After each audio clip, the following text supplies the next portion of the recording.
Hi! మీకు chicken ప్రియులా? ముక్క లేనిదే రోజు ముద్ద దిగడం లేదా? అయితే మీకు తెలియకుండానే పెద్ద ప్రమాదాన్ని కొని తెచ్చుకున్నట్లే. అతిగా చికెన్ తినడం వల్ల వచ్చే ప్రమాదాలు చాలా ఉంటాయని డాక్టర్లు హెచ్చరిస్తున్నారు. సాధారణంగా కోళ్లను త్వరగా పెంచడానికి యాంటీబయోటిక్స్ వాడతారు. అవి మన శరీరంలోకి చేరి మంచి బ్యాక్టీరియాను నాశనం చేస్తాయి. దానివల్ల భవిష్యత్తులో మనం అనారోగ్యానికి గురైనప్పుడు ఏ మందులు పనిచేయని పరిస్థితి రావచ్చు. అంతేకాదు, పచ్చి చికెన్లో ఉండే సాల్మొనెల్లా బ్యాక్టీరియా కడుపు నొప్పి, వాంతులు, డయేరియా వంటి తీవ్ర సమస్యలకు కారణమవుతుంది.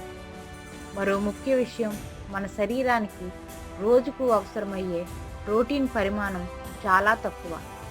ఒక రోజుకు 50 గ్రాముల చికెన్ మాత్రమే సురక్షితం. అంతకు మించి తింటే ఆ ప్రోటీన్ కొవ్వుగా మారి ఊబకాయానికి, గుండె జబ్బులకు దారితీస్తుంది. రోజుకు 50 గ్రాముల కన్నా ఎక్కువ చికెన్ తింటే ఆ అదనపు ప్రోటీన్ శరీరంలో కొవ్వుగా మారి ఊబకాయం, గుండె జబ్బులు వచ్చే ప్రమాదం ఉంది. ప్రోటీన్ కోసం కేవలం చికెన్ పైనే కాకుండా గుడ్లు, పప్పులు, పనీర్, చేపలు వంటివి కూడా మీ ఆహారంలో చేర్చుకోండి. ఆరోగ్యకరమైన జీవితాన్ని గడపండి.